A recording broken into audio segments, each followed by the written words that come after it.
Hey guys, Gwen Jackson here, and we are homesteading in the RV park. This is the second part in the series. The first one was how to make your own rooting liquid, DIY free plants. This one is actually going to be about taking that rooting liquid and we're going to propagate a rose bush. Alright guys, this is the stuff that we're going to need to root our rose bushes. We are going to need some pruning shears to cut the roses. We're going to need a stick to hold up our greenhouse tent we're going to make out of this plastic bag. This is just a plastic bag that you would get at any grocery store. Then I have the rooting liquid that we made in the last video. Alright, I'm going to put a link to that video in the comments as well, just to help you out. Alright, now then I have this big pot with some dirt in it. Now this dirt is a mixture of potting soil, an organic potting soil, and some of my compost. Alright, about a quarter of it is compost, the rest is potting soil. Alright guys, it is really bright out here. It is about 92 degrees right now. But I just wanted to show you this beautiful rose bush. This is the one I'm going to take cuttings from. Now what I'm going to try to do is I'm going to just find a nice one that I like. I'm going to make sure that I get at least 2 of these little nodes on there. 1, 2. And that's where I'm going to cut. Alright, so I'm going to take a few of these cuttings and then I'm going to meet you guys back at the house. Alright guys, hey, we are back at the picnic table in my own little mini yard. And I've got the cuttings here. So the very first thing that I'm going to do is I'm going to cut these tops off. I know, horrendous. But these little babies right here are taking all of the food and nutrients out of the stem that I want this little guy to use to grow roots. So we're taking those off. Alright, so then we're going to go down here to the bottom and I'm going to find one of these little nodes, okay, on the plant where the leaf is coming off, and I'm going to rip the one off the bottom. In fact, I think I might go 2 on this guy. And then I'm thinking I'll leave this one right here and we'll cut the rest off. Alright, so I'm going to cut right down here and I'm going to keep him, I think. Now I don't want this guy to work too hard.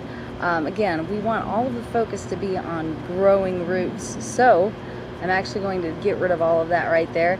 And I'm just going to take my fingers and I'm going to rip off the thorns at the bottom as well. Alright. Down to about 1 inch or 2. And then I'm going to take these little guys and I'm going to make sure that I cut this really good at an angle, at like a 45-degree angle. Okay? So that there's as much surface available to hit that rooting powder as possible. And then I'm actually going to take my fingernail and I'm going to kind of rough it up. See? Rough it up a little bit so that stuff really gets in there. Then I'm going to take my rooting liquid and I'm going to stick that in there. We're going to leave these in the rooting liquid for 3 to 4 hours before I plant them in the dirt.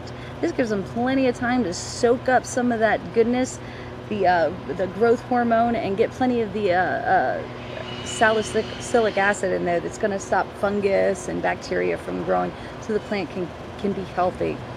Alright, so that's it. I'm going to cut up the rest of these and do that. My plan is to get about 5 cuttings to put in this one jar before I put the tent on to protect it. Alright, let's keep going. So I got everything in there.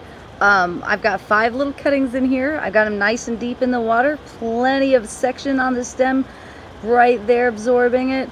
3 to 4 hours, and then we're going to put them in the dirt. Alright guys, it's been 4 hours, so I'm back outside. I'm going to take the cuttings out of my rooting liquid. I'm going to put them in the dirt. Alright, here we go.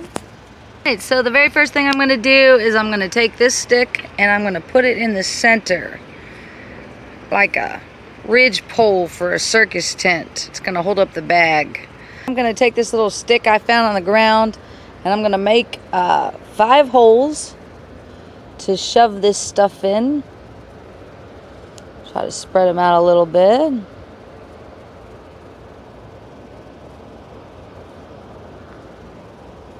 Alright, now I want to be able to insert these cuttings without disturbing the liquid that's on the outside of them.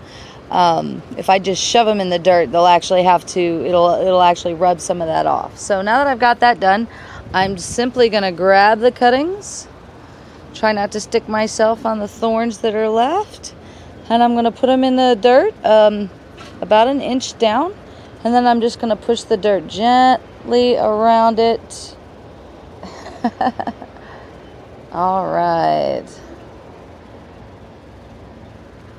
Just like that. Now I'm going to try to turn all of the leaves in, because if they stick out this way, the bag is going to squish them down. All right. I have all of my cuttings in here. So I'm simply going to water them just enough to get all of the dirt in there moist. And then I'm going to put the bag on top and put it out. All right, so here is my little greenhouse that I've made. I will water these, check to make sure that the ground in there stays moist until they start to grow. Once I have some new leaves, we'll remove the bag and enjoy the plants. Alright guys, so that's it for free plants. I think we covered everything. This works for most woody plants. I'm going to do a wisteria at the church. It's going to be fun too. You can also use this on things like rhododendrons or azaleas. You can use it on fruit trees. The possibilities are endless. They make great gifts if you end up making some extras. They also, you can sell them and make some money. Who doesn't like free plants? Alright guys, I love y'all. Come back soon, okay?